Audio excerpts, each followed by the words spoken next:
Hello everyone and welcome back to Krastorio 2. This is Otaku's Showboat. If you have been enjoying the series thus far, please be sure to do all of the social and engagement stuff below the video. And you can of course support me on Patreon at patreon.com/otakushowboat if you are so inclined and able.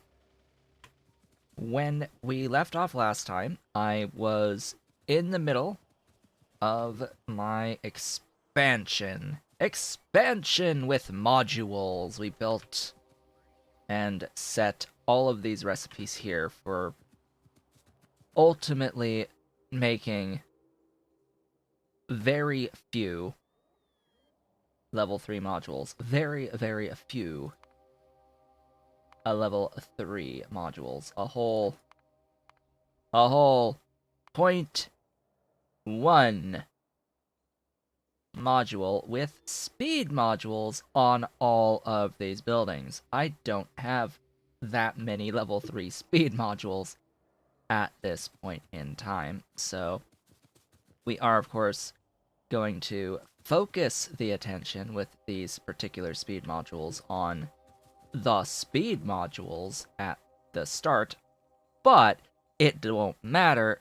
It won't matter at all until we actually have the electronic components properly to feed all of these things. Also, all of that is definitely within my construction zone. I can just have my robots clean for me. My glorious Constructobots that are on my network can clean up all of this garbage. All of this. All of it. All of it. Make my map clean. Clean up everything.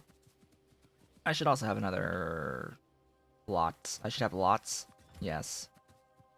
Here. Have more construction robots.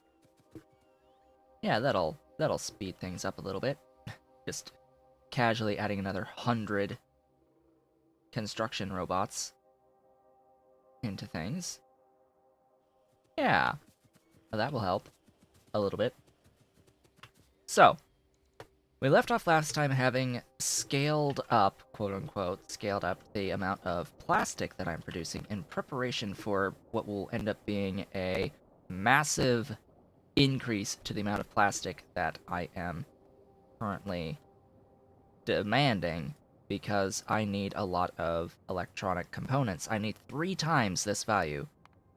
3 times, so it's about the same as going up to 0.3 here rather than having 0.1. So it's 0.1 per module type. I'm just not listing out the different module types because it's the same stuff for all of them. So in the end, this is what it will all look like here. 45 electronic circuits is a lot, and so is 75 electronic components. So I have a setup here that will give me 100 of them once I do get into assembling machine 3s. That's going to be the next tech after unlocking green belts. So just so that we are all aware of that nonsense. Beautiful and glorious nonsense. Hello, Ollie. That would be my light. Thank you, Ollie, for the light. Please don't knock it down. That would be the light that's shining on the green screen behind me that he just clawed. Daba. Daba. He has been very, very naughty and full of energy today. Not just in here with me, but also out and about in the rest of the house. He's been incredibly climby. Get your head out. He stuck his head in there. He went to... get off. Get down. Just get down. Please. He literally pulled it down to stick his head inside to see what was going on inside of the box around the light. Like, aren't you gonna get blinded by that? There's 2 active lights in there. Really bright compact fluorescents. Really bright. These are really powerful studio lights that I have, and I'm only using half the bulbs. And in fact, it's so high that I should actually only be using one bulb in each of them, not two. So, Ollie. Being very naughty, of course. Of course, as I begin my afternoon session of recording, I have 4 more videos, including this one, to record today. So, yeah. And that'll be like the last series of videos that are going to go up. Likely, by the time you see this video, I will be physically back from Massachusetts, but I will be extremely exhausted. So that's why I am recording even more videos to last basically through the week that I am going to be back from Massachusetts. I will still be streaming that week, so do keep that in mind. Okay, Kovarex. Yeah, sure, why not? Why the heck not? Oh, there's tritium getting used in this. Or being made. Dedicated tritium. Okay, so that gets used for deuterium fuel cells.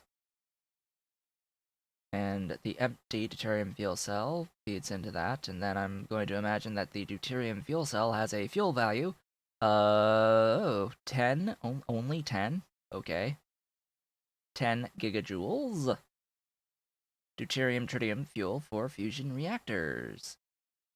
Gives back the empty fuel cell after it is used. And then you can actually just cycle. You just have to make a few fuel cells and it just cycles, just provide the heavy water and tritium. You literally electrolyze water into heavy water. Okay. Sure. That's okay. That's fine. That's also fine. This seems easy to do fusion. One reactor supports 20 large turbines. Okay. This produces steam, I imagine. One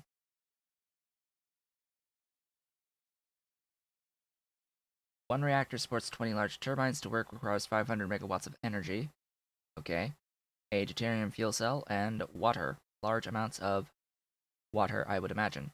Yes, it would convert water into steam if it is requiring water. So then that makes apparently enough steam for 20 large turbines. These large turbines will consume 100 units per second. That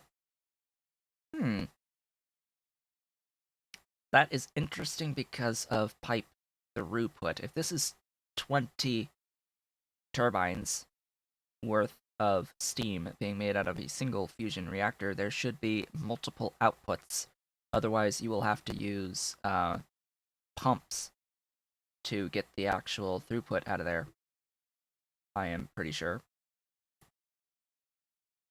But that's just fusion. And then there's antimatter, the antiest of antimatter. Empty antimatter fuel cell, lots of imersite-based stuff, and then a charged antimatter fuel cell by using matter. Matter that comes from literally anything. So, what is going to be the best way to get matter? That is going to be a question to answer. 2-to-1 ore into matter. Not quite. So coal is less effective at making matter than copper. Iron is exactly the same. That is 1-to-1 with the imersite. The oil is not that great. Although you can get 60 matter per second out of a single crude oil well. There's that to consider. I'm going to imagine that raw resources just in general aren't going to be that great for making into matter. I am interested in sand because sand is glorious. There is no matter into sand. Yeah, I figured because you get a whole bunch more sand per unit stone. That would be very powerful. That was my first immediate thought as to a thing to use to make matter would be sand into matter. It's like, oh, if one sand gives one matter, or if 10 sand gives one matter, it doesn't really matter because you get so much of it. But yeah, that's not a recipe. That's not a thing I see there. Just for reference, that's the same as the rare metals, and then you can convert water into matter too. But something tells me that's going to be or that's get water from matter, not get matter from water. Okay. You can convert mineral water into matter. That is a thing that you can do. Interesting. Very interesting. Well, that's enough time spent having a look and previewing the future while stuff is being constructed around me. What I need to do today is get the glass going for all of this and sort of build out the infrastructure that I will need for the glass. I should be making in my mall these electric furnaces. I want a few stacks of my electric furnaces to hold on to forever and ever and ever. I am not on my rail. Good. And then how many crushers do I currently have? Not enough. Let's get a stack of those to hold on to, because I have made these on my network as of the previous video. And I should have them very quickly. Excuse me. But what? I'll go ahead and pin this so that I know. Scusi, but what? Why you no go? Why you no go? Where's the thing? You are going. You're just slow. Just slowness. Okay. Fine. Sure. Just slowness. Slowness. So very slow on the everything. Well, I also have to think about belt throughput with this whole 72 electric furnaces and stuff. A red belt does 30 per second, items per second. I can, at this moment in time, get into the blue belts by adding lubricant. I will need to request lubricant in my train station in the mall here, which is exactly what I'm going to do, but this is just steel gear wheels with the red belts, which makes this very, very, very easy to get into this 45 items per second. And considering that the next level of thing simply adds in rare metals, and I'm already requesting rare metals up here, I think we're just good to go on doing this.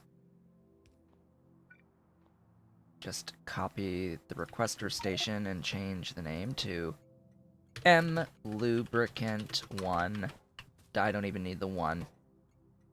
There's only one mall. Only one mall exists. The question is there spacing for pumps and tanks? And I can have a look here and be like, hey, there's a pump and there's tank. So yes, the answer is I absolutely have enough room for pump and tank. Maybe not on the output. So if I have a look at this spacing, you can see that the output there, that pump on the right, isn't going to be a thing I can do. I can do it off the side though, so that is perfectly okay. I will need to add that wire and request the lubricant. In case you were not aware or have forgotten, I have lubricant already.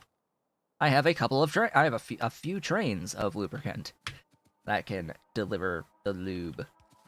Deliver my lube. I love the lube. So, lube. I think I can actually do all of my blue belts here. All 4 of the blue belts here, followed by the green belts right in here. Let's get the power poles all sorted. Blue belt needs lube. It's right there on the top, so it is easy to add the lube. Beautiful lube. Gib lube. Make the stuff, please. More electronic components! Guess we're not gonna have the splitters anytime soon. This will be a big demand on steel, just to put that out there as a concept. Big demand on steel. So, with this getting made, I can actually stop the request on the belts at red and be like, hey, just give me green. I guess is what I will ultimately request in the end, but I don't have them yet. So for now, we're gonna hold on to our reds, use our reds, just know that we're eventually gonna get into those beautiful greens. Beautiful, glorious greens that are 60 items per second, twice as fast as a red belt. And then, once I get into the final tier of belt, that will be 3 times as fast as a red belt. So, glorious, beautiful things to progress into at this point. I am now off. But we already knew that. Let's see. My existing glass will be what is upgraded here to the output that I have. Note 60 per second is 1 green belt. Hey, how convenient. It's 1 green belt at 60 per second. I suppose I should have, like, put the electronic components on a multiple of 30, rather than be like, hey, 100! 100! No. It should have been a multiple of 30. But we're just gonna go with it. I may kick it down to 90, rather than a full 100. Just so that it's like, okay, this is a belt and a half at green. Don't quite think I'll have enough stuff for the 120 to be 2 green belts, but whatever. Whatevs. We've got stuff and things and modules and all that great stuff. Here's glass. Glass is with stone bricks, just so as we know. This entire thing needs to die. We need to kill this with fire, as well as somehow deal with this. This is the one reason I would like to have bullets. I would like bullets to destroy the thing, but nah. I also need to turn off my bots. Actually, there is a button to toggle personal roboport right down there, because what they'll do is they'll end up attempting to repair this chest for me. But I am going to destroy the other stuff first. So let us go deconstruct everything but that chest. I have to clean the belt myself, because that's gonna eat a lot of time. With the robots taking all the stuff out of the buildings, unit by unit.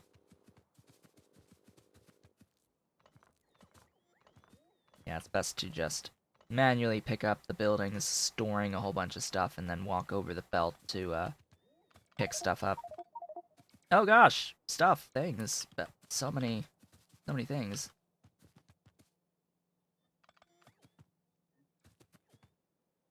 So much stuff!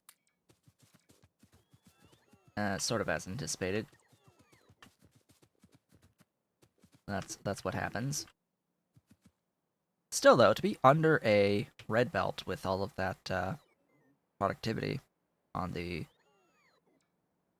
doohickeys, crushers, I don't know why I didn't just have the stone first, the stone into sand first. Like, I mean, come on, should have been stone into sand first. Yes, pick up all the things. They'll charge. They are waiting on charge. And yes, it has been pointed out that portable generators better than big power poles. It's just I'm lazy and don't want to refuel them. It's as simple as that. So, destroy that chest! And there we go. We did it. We did the thing.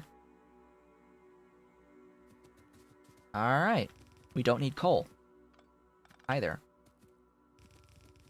No longer necessary.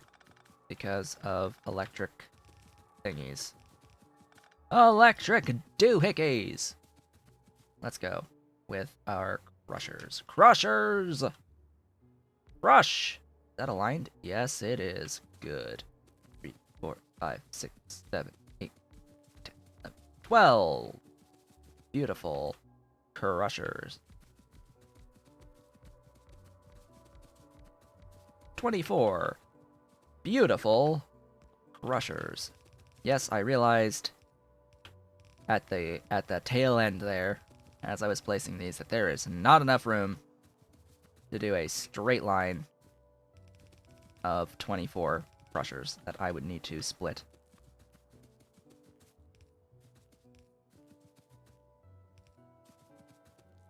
Speaking of split,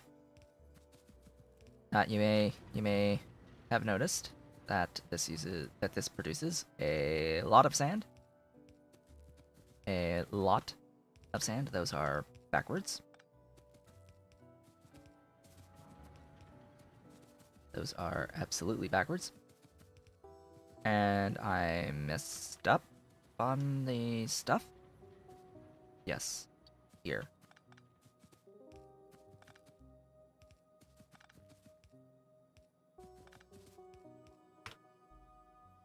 So, 100 units of sand is more than 3 red belts. Fortunately, the red belts can absolutely escape from here. So how many of these is 30? Well, I won't really be able to tell at the moment. I could do that math. But I ain't gonna quite yet. First off comes the placement of the thingies. The thingies! The loaders. I can turn you on again, by the way. Okay. You there. How many is a red belt? 4! How convenient! That 4 is a red belt.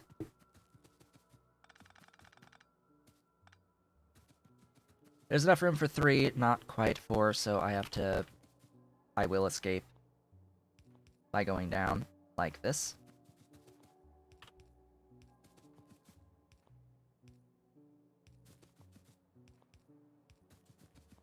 And you know, there's enough room. I think I am very much freely able to just do this, Yep,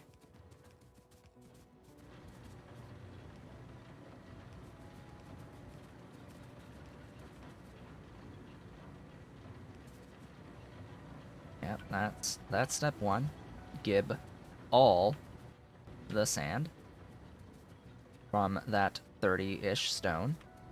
This is the... So this is not as important of the step to use the productivity on. The important step is the second. The final step is always, generally speaking, the most important. Right, this is without productivity. With productivity, it's more per thingy. Humma. Humma, humma, humma.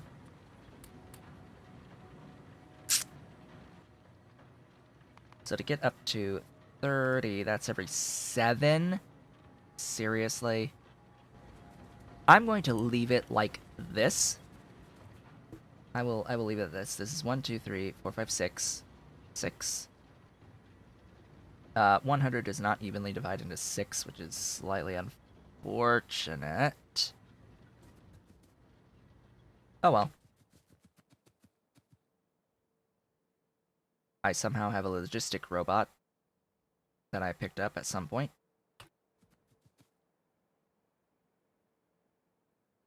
Okay. What is 72 divided by 6? 12. 12? Yes, 12. Because it's 12 because 10 times 6 is 60.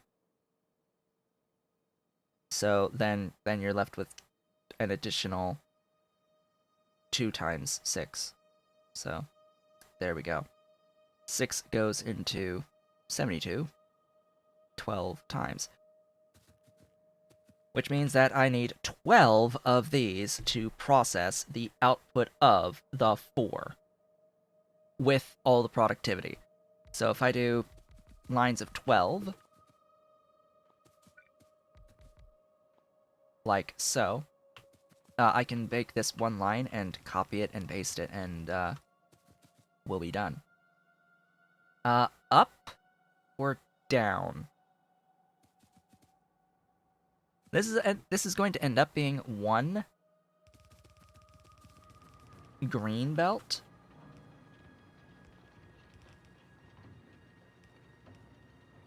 So I will have something along these lines. Again, productivity at the start here is best on the actual machines at the end. Although it's, yeah, just 4 machines with productivity on them. 16.8 into 10, approximately, on the glass. Let's do the input, output, input, output, input, output, input, output, input, output, and input, output. So,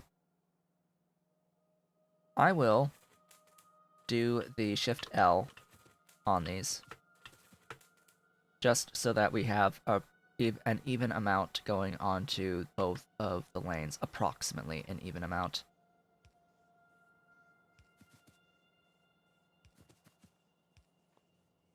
And there you have it.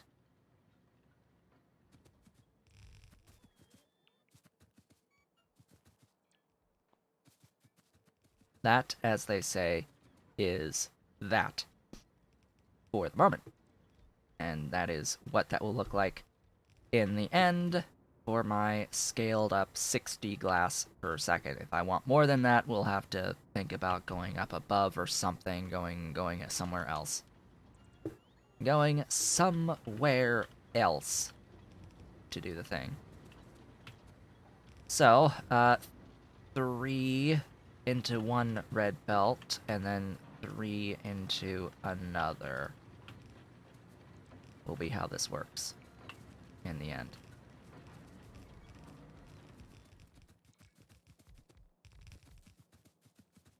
And my bots are doing their magic.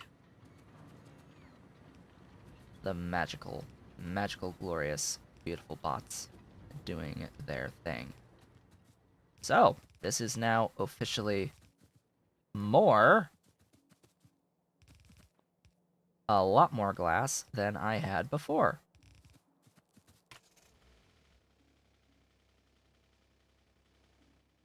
And apparently the glass is, like, way up there.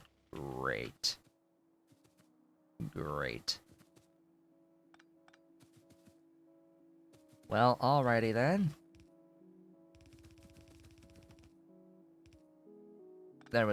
I was using this belt, but not anymore.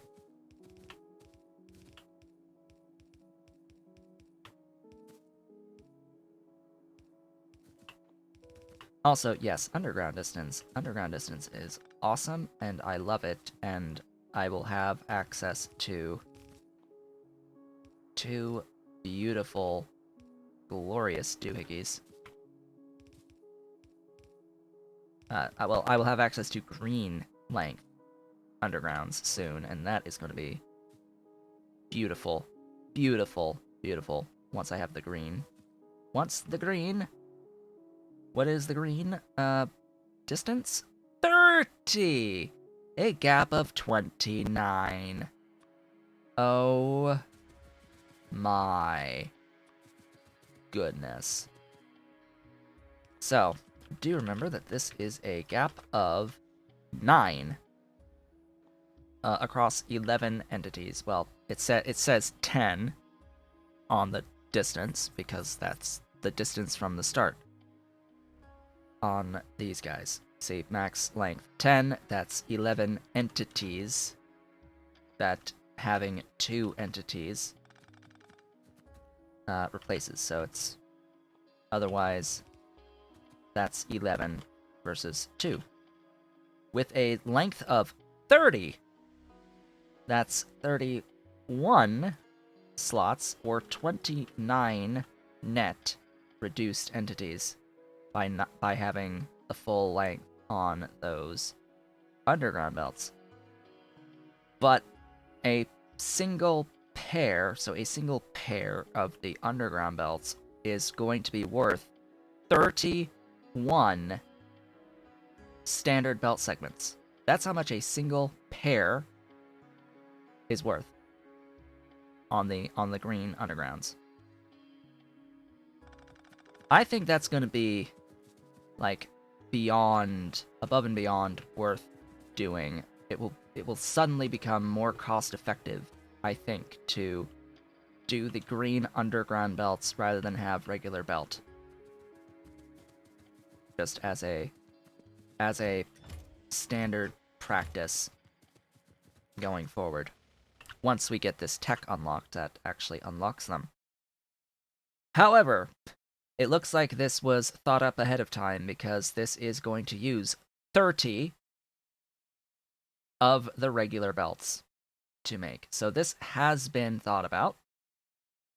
And it is going to be slightly more expensive in the material cost. So, okay, fine.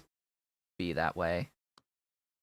Just be that way. And this one with belt max length 20 needs 20 express belts. We've done this math before. Yes, it ends up being slightly more expensive. Okay, fine, whatever. Sure thing. We've done the thing at this point. Now to scale up the infrastructure on the other stuff. Do I have the next thingy? No, I have to pick up this tech. Dang it. Dang it! We need the thing. Now it has been 34 minutes, which means it is about that time to end off the episode. We're going to get down into the mall,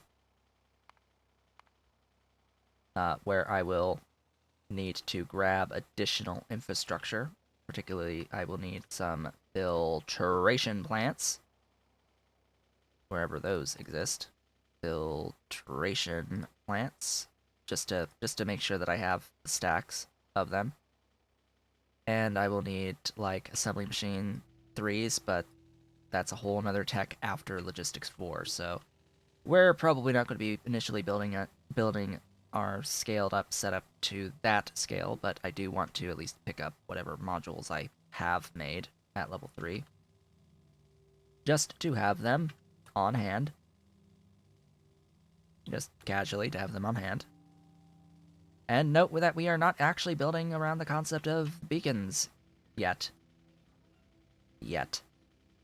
This is where we will have the concept of beacons for building out, and I'm not going to do this.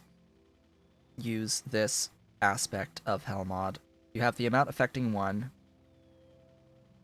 number of beacon. Okay, so this is the number of beacons per factory, not the number of factories affected per beacon. It's the beacon by factory, number of beacon per factory. Number beacon affecting 1 factory. Used to compute the beacon number by formula y equals ax plus b. That's a straight line equation. Okay, y equals beacon number, x equals factory number. A is the beacon by factory, and b is constant beacon. Constant beacon is a constant number of beacon. Okay, what does this mean? What does this mean? I don't understand this. This is way too esoteric for me to try to wrap my hand around. What does it mean? Constant number of beacon. What does that mean? What number should I use here?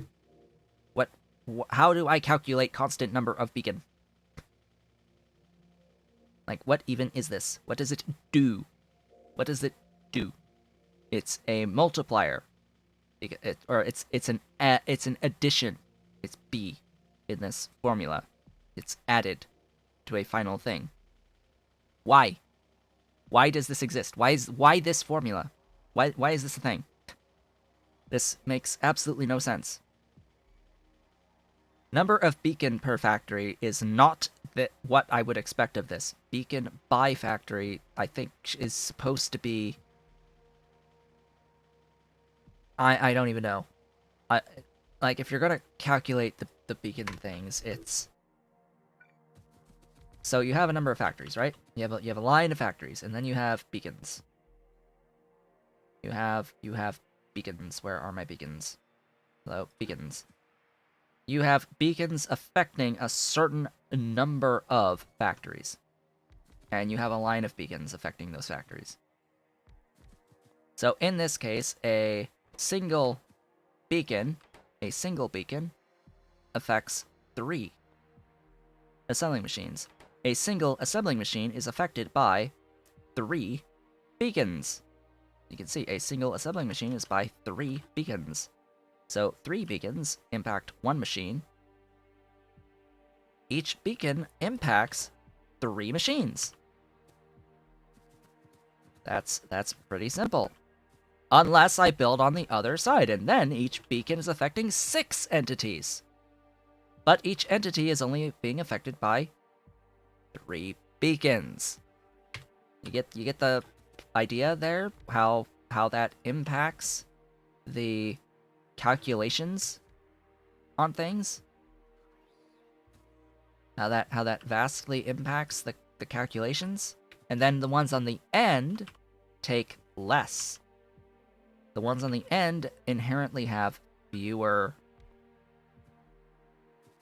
thingies unless you tack on the extra beacon. If you tack on the extra beacon, well, then you're fine. And then, if you have that and that as your array, well, then you have each and every single one of these being of the assembling machines being impacted by 6 beacons around it, but then the number of machines being affected by beacons on the top and bottom row is only 3, where the middle one is 6. This is why the formula used in this makes in Hellmod makes 0 sense to me, because it does not compute in my mind how one logically builds the beacons. Anyway, with that, we have reached the end of this video. I would like to thank you all for watching. This has been Otaku Showboat. If you've enjoyed today's video and the series thus far, please be sure to do all of the social and engagement stuff below the video. You can, of course, Support me on Patreon at patreon.com/otakushowboat if you are so inclined and able. And I, of course, will see you all on the next one.